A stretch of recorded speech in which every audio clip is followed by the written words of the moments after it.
What is up, Game On Wisconsin? Welcome to another Packers victory. I got my man Packers on the rocks, Jordan here. Jordan, how you doing, man? We couldn't be better. What a Hell yeah, man. sweet win in the first one there in the Music City. Damn right, damn right. I was gonna say, I'm your host here, Amr Desai. Bernie unfortunately couldn't make it today. He's a very, very important man, as I've always told y'all. So you know what? It's gonna be me and Jordan holding it down today. And man, I went into this game with no expectations. I kind of thought Jordan was going to play.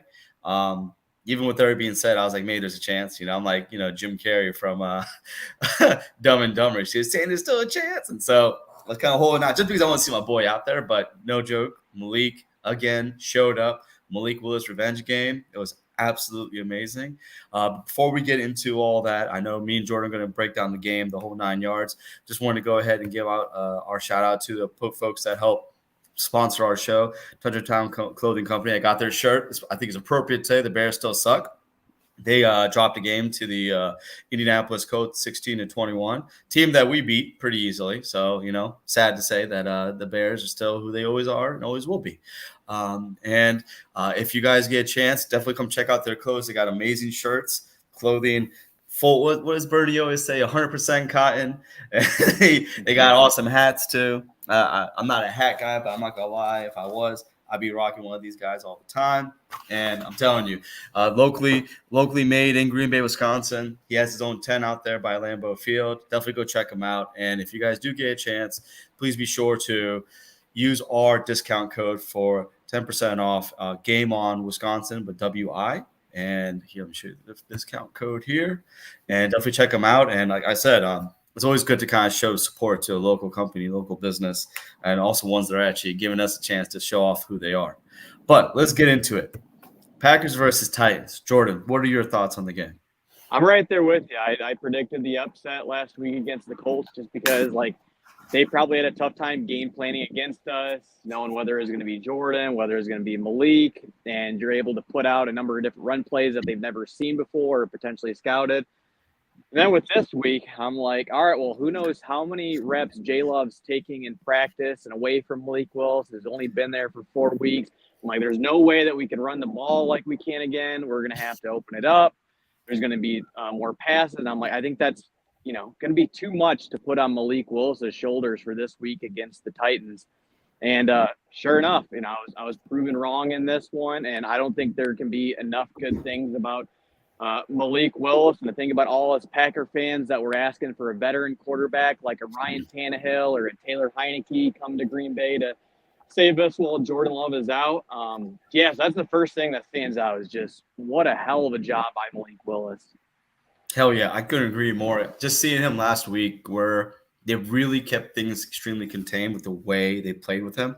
A lot of obviously ran the ball, 53 times last week.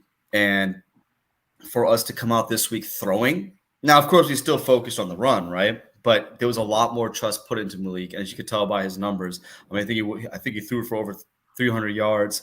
I want to make sure I'm saying this right because his quarterback rating was amazing too. He had an awesome game, and it was kind of crazy to think that this is a quarterback that the Tennessee Titans had this whole time, and they decided to trade him away to us for a 7th-round pick, which – hey, I'm not complaining. And I think there's something that you said too that I completely agree with, that for the longest time we were really focused on hoping to get a veteran quarterback, having somebody back there to be with Jordan. And, we were kind of we're banking on this whole we got Sean Clifford, Michael Pratt, neither one of them really worked out. And then we go ahead and bring in this guy and we're when you're looking at what Malik Willis had done for the last 3 years, you're not really – it wasn't really giving you a lot of vote of confidence. You're like, wow, he's not been that great. But having an offensive system that's catered towards the quarterback and having such a great staff like we do to be able to nurture him and kind of do what he did. I mean, I listened to Matt LaFleur's conference today, and he basically said, you guys, it was like a John Mara. What's the guy's name? Mara, what's his first name? I'm talking about the old coach. I'm blanking on it, but I saw the first 5 minutes. I think I know where you're going with this. Yeah, and he was like, you guys think you know, but you guys don't know, right? And it was true about this guy coming in 2-3 weeks before and literally doing a crash course, not on just what the Packers do, but what LaFleur does. Because there was some carryover with Arthur Smith's offense, but not the same thing, right? And for him to come in and not only be able to perform and to work the game plan as it's supposed to be, but then to do it as well as he has. I mean, it's crazy. I'm not gonna lie. Like watching him out there, he's a lot of fun to watch. Like just seeing his movement with his legs, the way he's getting the ball downfield. And I'm talking about he was zinging it. I felt like that one field goal that we had where it was like third down on the goal, it was like 3 yards out, and it was play action, and there was a hole right up the middle. And he was looking to pass, and then he just took the sack, right? And I was like, man, that's the one time you kind of wish he was looking for the run because that hole was right there. But I'm not gonna lie, it was a really fun game. And in the beginning, I was like, oh man, here we go. Like we always start out a little slow, right? And they just started coming in. Honestly, I thought Josh Jacobs was going to have a game, but holy crap, Emmanuel Wilson. And that goes right into our next segment right here, which is the Packers offense against the Titans defense. What were your thoughts on how the offense performed? I think we kind of touched on it already. What do you think? Yeah, and to your point there a second ago about LaFleur's, you guys have no idea just how hard it is to grasp an NFL playbook. I mean, look, Bryce Young is in his second year and just got benched as the number 1 overall pick because he's a deer in headlights out there. And I think the best example is I lost my voice last Sunday at the Packers-Colts game because I was shouting at Packer fans heading into halftime because they were booing the Packers offense because we didn't do a 2-minute drive scenario. And Matt LaFleur's like, that is reckless. I'm like, you guys have no idea how difficult it is to run a 2-minute offense. He's been here for 3 weeks. I'm like, we're up 10-0. Like, don't turn the ball over. So, yeah, you take that into account. I mean, such praise and kudos to Brian Gutekunst and his scouting staff for being able to see the type of potential in Malik Willis. And, yeah, coming out of the gates extremely hot. That crosser by Jaden Reed, there was some misdirection on the play that you think it's a run right. Then he's streaking across the field and turns up field. And then you got the shot play, the go ball with Christian Watson to get us going.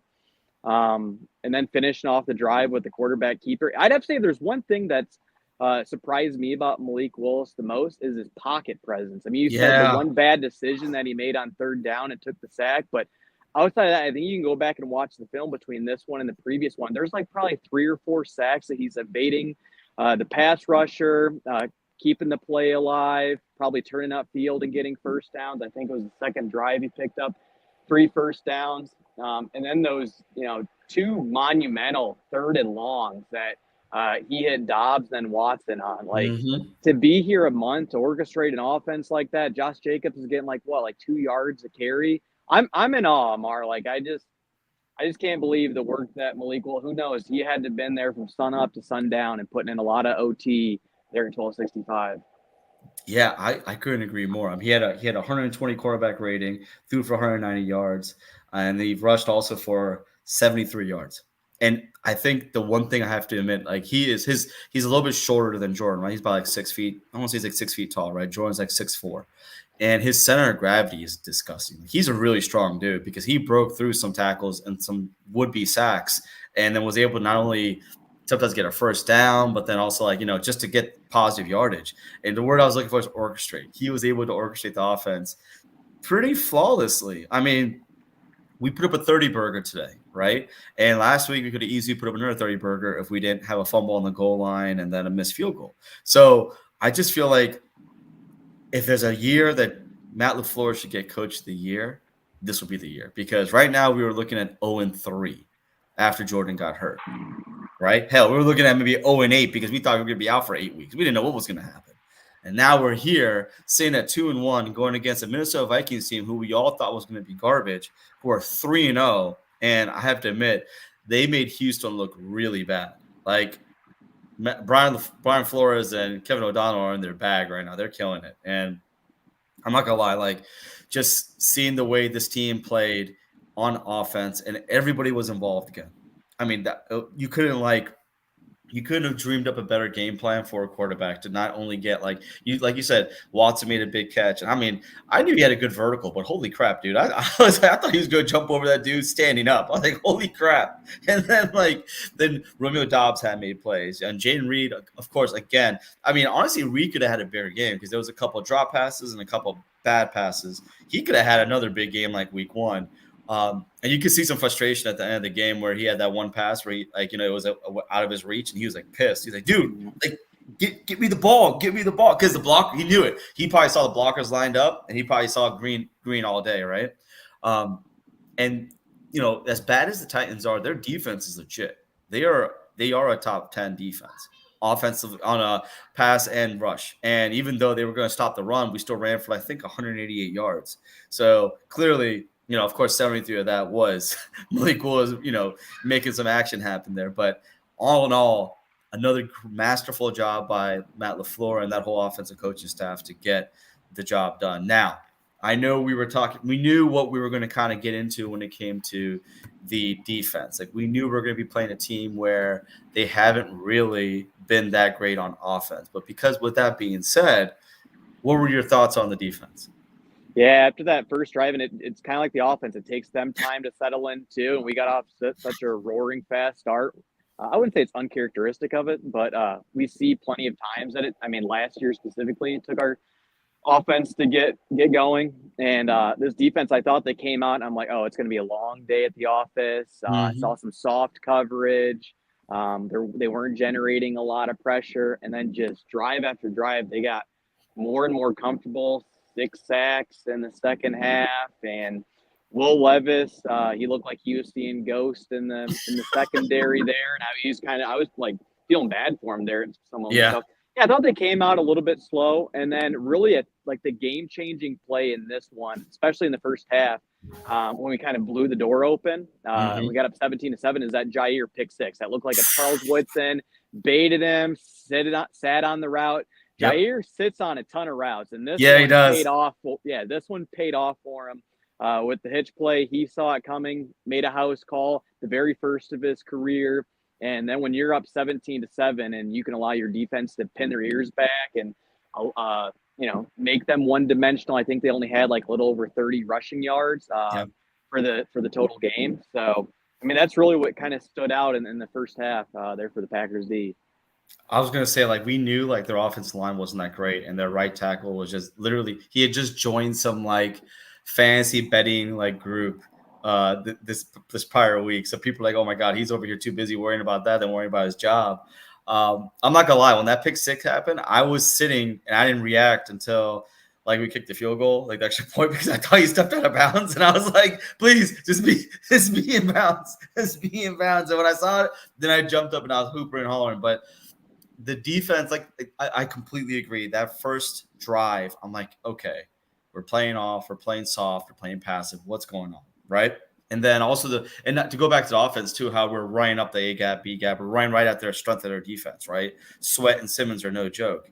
But then, both on offense and defense, once they figured out what was working, they stuck with it. On defense, they realized, hey, what are we doing? Let's just blitz this guy. Once we got that 2-score lead, just pin your ears back and go. And I have to admit, when they drove down on us with DeAndre Hopkins getting involved, I got a little concerned because Hopkins, he's an older guy, but he can still take over a game. He's a very, very good football player. I know Calvin Ridley's number one there, but Hopkins is almost a 1B to that. And they were showing how he was averaging for his 11 careers of his game. Of his season, of his career was 76 yards a game, which is pretty good. And then this season's been 8. And I was like, okay. And so he woke the hell up in this game. And yeah, I have to admit, every time, I've been a Will Levis fan since his high school days, because he used to do Instagram videos of him throwing the ball, and he just throws a pretty ball. He just has a really nice spin on it, right? So I've always followed him, and in Penn State, Kentucky, and seeing him out there, and I'm just like, God, he was seeing ghosts. He was getting no time from offensive line. Then when he was getting time, our coverage was so good on the back end, where, again, I felt like you're starting to see Halfway's defense evolve and seeing what we were expecting to see, right? Week 1, we didn't see it. Week 2, we kind of saw it. Week 3, that's what I think it was going to be, where they weren't – when they were playing off, they're playing to the sticks. They weren't playing, ridiculously off like we would see with Joe Barry. And that pass rush, like you just said, it was like Oprah Winfrey out there. If you get a sack, you get a sack, you get a sack. And, it got to the point where I think Presto was getting mad that he wasn't able to get more sacks. He was just right there. And then Devontae Wyatt and Lucas Van Ness, 2 guys that are former first-round picks who were getting a lot of hate for not getting production, both had 2-sack games, I believe. And I was just, and then of course we can't forget Xavier McKinney, another interception. I understand it was just game time. It was at the end of the game. It was like almost like a Hail Mary throw. But the fact that he still got one, 3 in 3 games, hey man, sign me up. I'm just saying, like, even Charles Woodson said that he even said I knew Xavier McKinney was going to be a good hire, but holy crap, this is amazing. And getting that from the Hall of Famer himself, who is just like that himself in his gameplay, it was amazing. I remember when Rodgers was like, we got a defense, right? When Pettin came into town in 2019. I think this is the first time we've had a legit defense since prime Dom Capers. Because when prime Dom Capers was nice, he would blitz you like crazy. He had fun, and then of course something that Nagel would always say too was like when a rookie or a first year quarterback played against Dom, he ate their lunch. Like he destroyed them, and we're seeing that with Hafley right now. And so it's gonna be interesting to see. Darnold did get banged up last in the game, but he came back, right? So it's going to be interesting to see, it's going to be homecoming for Aaron Jones, who's playing really well right now. And this is going to be another veteran quarterback because, Jalen Hurts, he's a veteran, and we made him look pretty bad too, I want to see how we do with Darnold because Darnold's been in the league for a while now. He hasn't had a real good success up until this year. And so I'm not going to lie. Like, I think we're so used to heartbreaks when it comes to our defense, and just seeing our defense just show out and just really take it to them and dictate. I think we both have said it, right? Our defenses in the past have been passive. They let the play come to them, and they just hope to make a stop and call it a day. And this defense is like, hell with that. We're going to take it to you. And I feel like even though Levis, I combined both his names. I say Willis. Even though Will Levis could run, he wasn't able. Like he still got out a little bit, but it wasn't anything that you had to be really scared about. Yeah. There's one player I do want to shout out on the defense that's been somewhat in my doghouse now for quite some time. Like I'm even wondering halfway through the first half, I'm like, where is Lucas Finesse at? This guy needs to be getting more snaps. I know he hasn't been getting a ton of pressures, but like I think it's just the more reps that you can get him, and even if it's just his bull rush, he's going to get home sooner or later. Yeah. And the guy that's been in my doghouse has been JJ Enagbare. Why? Because he hasn't had a sack since week 5 of 2023. And now I'm seeing I went and looked it up after the game because I'm like, I know it's been a hot minute since this guy has gotten home. And just I want to say, like, it shows the Packers. I know that, their right tackle or the left tackle, not that great. Amazing patience, though, by the Packers and sticking with him because I thought he had a career game. 1.5 sacks, could have been 3 because I want to say it was easy. Like Preston. Yeah, Preston had like cleaned up one of them. Yep. And I'm right there with you too. When DeAndre Hopkins had that touchdown, no lead in the NFL is safe. And thankfully, I think it was his strip sack that LVN recovered. That otherwise, if not for that, they're going to get it to potentially within like a 1-score ball game. And then the other one too is that game-changing play I thought of the 4th and 2 where the Titans went for it, and then Quay and McDuffie are colliding together to stop Levis on that one. Thank God that our pass rush got home today and was able to make some stuff happen, because if you can't get a pass rush against that Titans offensive line, then it's going to be a long year for this one. And I think this is, a pretty inspiring performance by the defense. And instead of years past where we'd probably let any team back in it, they're like, oh no, we're going to keep our foot on the gas pedal and just, tee off and pin our ears back. What I like too was our rush defense, because in both last 2 weeks, Jonathan Taylor, Saquon Barkley, probably 2 of the top 5 running backs in the league, generational talents, both of them ran all over us, which is expected, right? Tony Pollard is no slouch, but he really hasn't done everything since his second year when he was in Dallas. And for us to really hold him, and Tajay Spears got out a little bit, but for the most part, be able to hold them to like under 50 yards rushing, we haven't seen anything like that in a long time. And I feel like just the way the defense was not like, even when like you saw the offense go 3 and out, my normal concern was there, but not as bad as was. Even Bernie was saying, like, he was, there goes the momentum shift, right? They always say momentum's real, momentum's fake, but it's true. We went 3 and out after they scored. I'm like, okay, here we go, right? And instead, the defense was like, the hell with that. And JJ sat there and like he put a move on that right tackle. He like laid out flat like on his face. Like it was embarrassing. And I'm a big fan of his, but I agree with you saying. Like for a long time, I was like, okay, if all you can do is pass rush, that's not going to work, because you need someone that's going to be able to do run defense and things like that too. And then Lucas Van Ness I was with you on that too, where I was a fan of his. but just him not getting enough touches was killing me. And it was just like, dude, like he needs to get snaps. Like he needs to get out there. He needs to produce. So all in all, like, man, like taking this defense, taking our run game, and then getting Jordan Love back hopefully next week for a Minnesota home game. Whew, whew, whew. It's going to be an awesome game, man. I cannot wait. Please don't hype it up too much, Amar. I have yet to get my ticket. I've just been monitoring StubHub the past few days. And after this one, and if we know J Love's going to come back, those he doesn't jump up. Keep going up, and they've already been looking that way the past couple. I was fortunate enough last year to have a lot of friends and family come visit, and they get my ticket. I'm like, all right, there's a lot of scalping going on. Yeah. Oh, and you got a really good ball club that makes it more and more difficult. Well, I'll be in attendance, no worries. But yeah, I want to say on paper, this is looking to be quite the matchup next week. I can't wait. I can't wait to hear what you guys say about how the crowd is, because you already know Minnesota's going to try to come through, right? But if we need our Packer fans in there loud and proud. We need, and also, Kyle Kuzma, if you ever need a ticket, he's always kind of hooking people up amongst Packer fans to get them tickets and stuff like that. That way the tickets stay with Packer fans, right? I know Ticket King is pretty good too. I keep hearing Ticket King is pretty good too for tickets as well. But yeah, man, no, I was going to say, I was going to say that game was a lot of fun. Obviously, it had a little more excitement because we were throwing the ball more. And, wow, I'm kind of at this point, pretty, I'm pretty happy and I'm on a high right now. I don't know, like Jordan coming back is going to be wow, we're going to have a whole new element to the game that we haven't seen since week one, right? We're just throwing the ball downfield, taking our shots more so than we have been with Willis. So I can't wait. Yeah. Man. And the thing is, it's not like we eked out a win in either of these past two games. We were in control from, the first opening kickoff till, the time ran out in the fourth quarter. If anything, I would say we should have won both these games by more points. And if I'm being nitpicky, our red zone offense, and I know J Love isn't in there, we've struggled a little bit so far. I agree. We haven't cashed in. I would say, if anything, that should have been maybe a 40 burger today. And then last week, it shouldn't have been I would say maybe 24 points. So that's even more thing. I'm I didn't know if we're able to somehow eke out a win and we get some things that fall our way. Oh no, we came in and we dominated really. I would say these past two games with a guy that's been in, Green Bay for less than 30 days. And the funny thing is, I think the one thing that I'll take away from this game that could be a critique is penalties. We did have a lot of good plays that were called back on penalties, right? And if you looked at the disparity between the fact that we almost had 8, 9, 10 penalties, they had 2 or 3.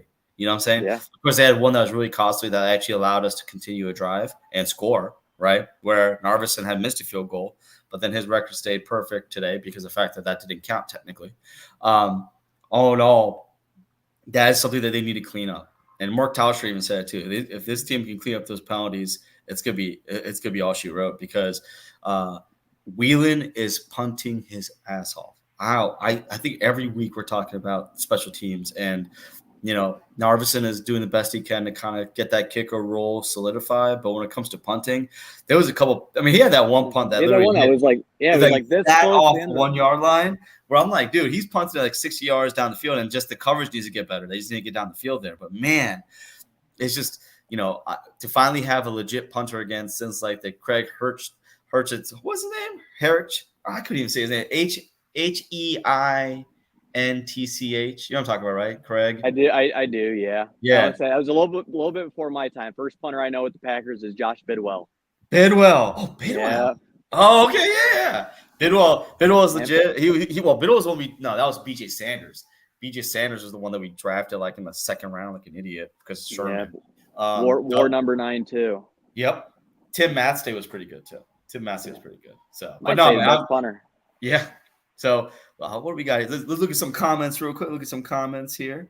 Going 2-1 makes it easier to sit Love against. Okay, I don't know about all that. Divisional game, you could if he's not ready.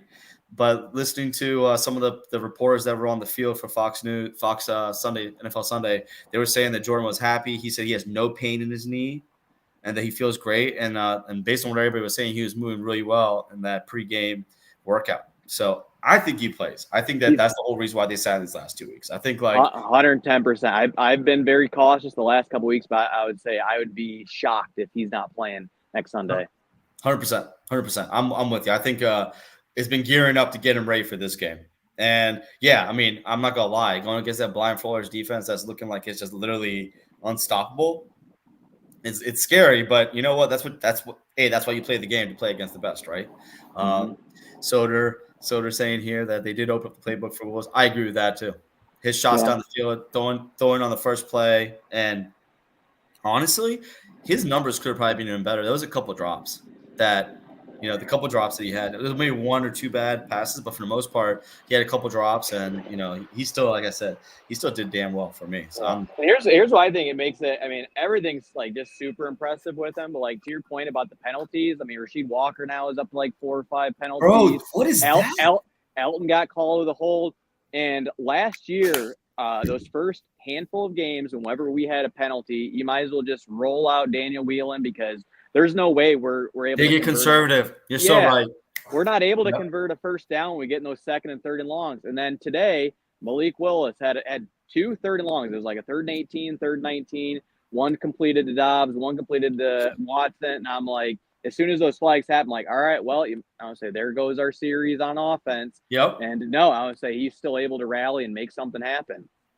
I couldn't agree more, man. You're so right. Because every time I see like 1st and 20 or something, right? And I'm like, okay, we're going to go 3 runs and punt it. There's something stupid. You're going to do something dumb, right? Or we're going to do like a draw play or like a screen. And then, no, they took their shots. They made it second and manageable to a degree, right? And then they took their shots on 3rd down, or hell, that screen to Emmanuel Wilson. I mean, dude, we have not had a screen work like that for the last like 2-3 years. And holy crap, man. Don't get me wrong. I love Josh Jacobs. I think Josh Jacobs, as you could see in the 4th quarter when he was running, a couple of his nice runs got called back again on the penalties by Elton Jenkins and by Jenkins that time, both of them. But he was definitely getting stronger throughout the game. And then Wilson, he does have some kind of speed that you just don't account for. You know what I'm saying? Like he feels like he's running at a completely different speed when he's out there. I love it. And you talk about having a great 1-2 punch.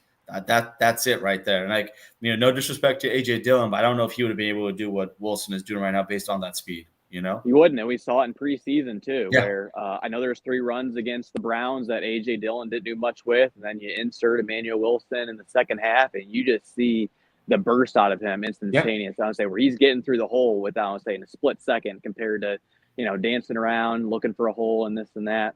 And then you got to give some praise to Josh Myers and Sean Ryan on that play. I mean, it's a wonderful play design no matter what, but those 2 big boys getting out there around the edge and taking down some defenders, like that had to be easily one of the best, play designs and executions by the Packers this afternoon. Yeah. Again, I felt like the team definitely was, whatchamacallit, like everybody was doing their 111th, like Coach LaFleur says, right? Everyone's blocking, everyone's in the right position, right place. I mean, Tyler Kraft went out with a shoulder injury, comes back. He'd had a drop. But I mean, again, like Tyler Kraft he's just that he's that old school all around tight end that we haven't really had. I mean, oh man, when was the last time we had a tight end that could block and catch and run?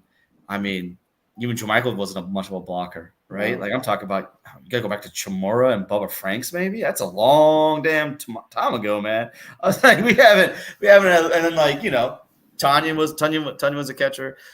Richard Rodgers couldn't block or run to save his life. He could only catch. You know what I'm saying? So like, I don't know, man, but dude, I can't wait. I honestly, I'm really, really just looking forward to this next week. I'm really looking forward to seeing just what we can scheme up against the blind Flores defense that literally is playing lights out right now. Yeah, and they gave Brock Purdy all that he could handle, and he's like, yeah, they made it hell on me, and the way they were disguising things, and he was confused all game long, and I haven't seen that very much with Brock Purdy.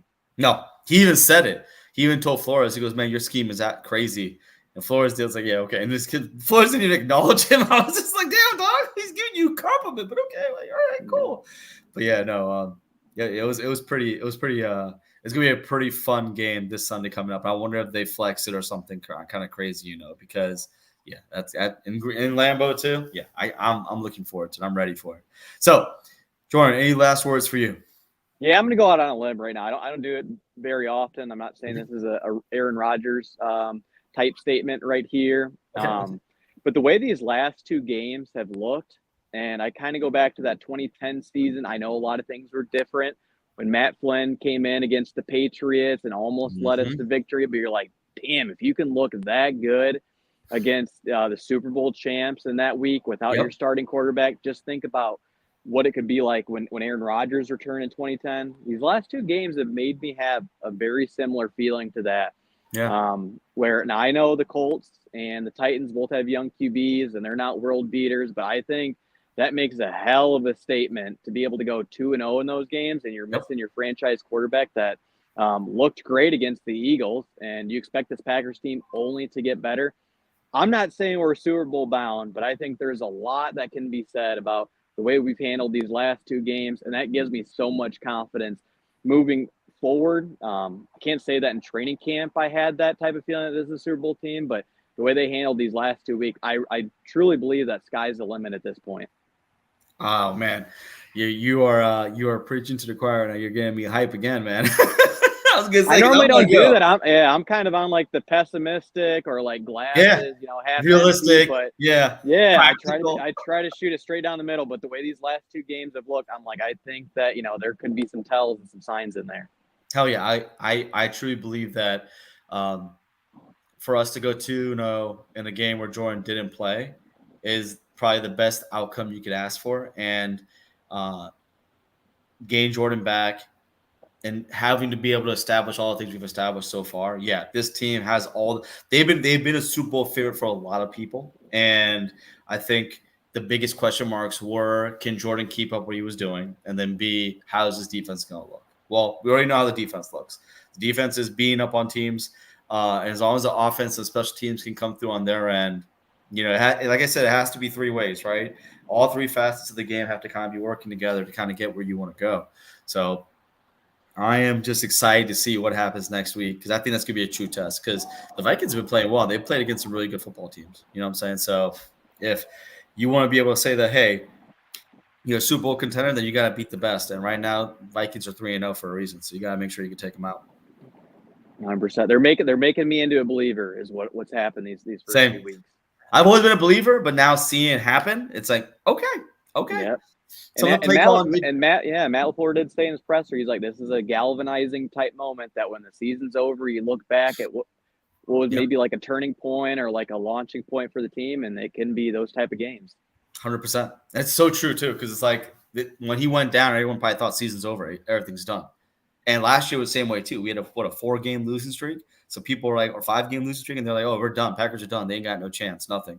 And you see exactly what not only your coach, but all your players, you see what they're truly made up of, what's in their heart, what's in their chest, and what's going to, if they're going to just sit there and get woe is me and just say the hell that I'm still getting paid, I don't care what happens, or have some respect, some self-respect, some pride, and go out there and play their asses off, which is exactly what they did last year, and that's exactly what they're doing right now. I couldn't say it better. Amen to that. Hell yeah, man. Well, look, everybody, thank you for joining us. I appreciate everyone coming through. Jordan, I appreciate you as always, man. Thank you so much. If you guys haven't, check out Jordan on Instagram. He's Packers on the Rocks. He has amazing content. He's breaking down stuff every day throughout the week. We do try to put a lot of his stuff. We're trying to get his stuff on our YouTube channel so you guys can see some shorts of it there. Of course, as always, Tundra Town Clothing. Come check out their clothes, our hats, all the good stuff. Please use our code GameOnWe or Game on Wisconsin and get 10% off. And hey guys, Packer victory is going to be a great week, and go Pack. Yeah, appreciate you having me on, Amar. Go Pack, go. Yes, sir. Take care.